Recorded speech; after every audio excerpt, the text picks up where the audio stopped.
In March 2016, a single developer deleted 11 lines of JavaScript from the NPM registry.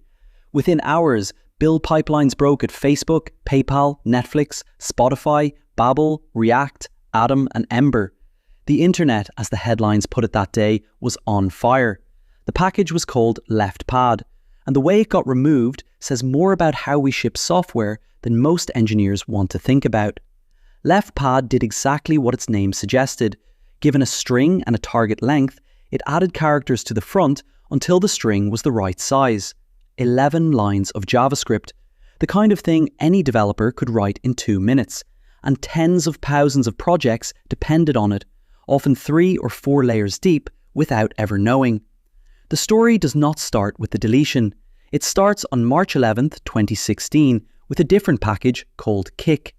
The author was a developer named Azer Kachulu.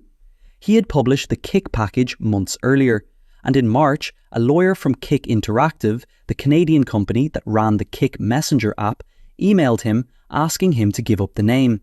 They owned the Kick trademark and they wanted the NPM namespace. Kachulu refused. He was not impersonating the company. He used the name first on NPM.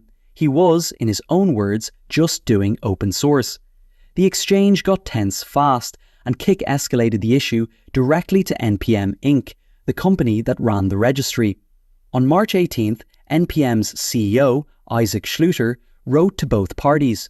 The trademark argument won. Schluter said he would manually transfer ownership of the Kick package to Kick Interactive. Kachulu had not broken any written NPM guideline, but the decision was made. 4 days later, on March 22nd, Kachulu sent NPM a request. He wanted to leave the platform entirely. Schluter sent back a command that would unpublish every package Kachulu had ever registered. Kachulu ran it. 273 packages disappeared from NPM in a single moment, including leftpad. Within minutes, build pipelines around the world started returning 404 errors. Babbel, the transpiler at the heart of every modern JavaScript project, depended on leftpad through a chain of intermediate packages. So did React, Atom, Ember, React Native, and the internal toolchains at most major tech companies. Anyone running a fresh install or a clean continuous integration build hit a wall. Bug reports flooded GitHub. Status pages turned yellow.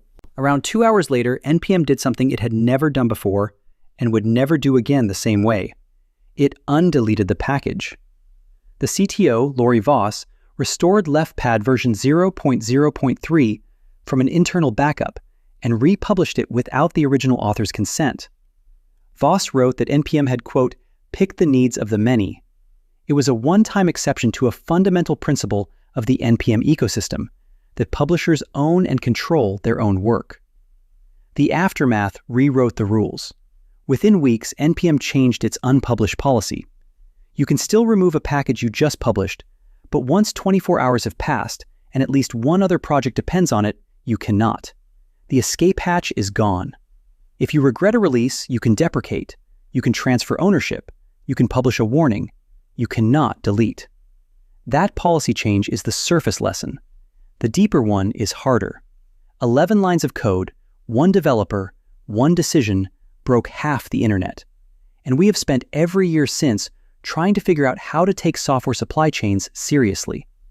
Whether that is lock files, signed packages, vendoring, audit tooling, or the fact that as recently as a few months ago, worms like Shai Hulud have been propagating through hundreds of NPM packages using the exact same dynamics.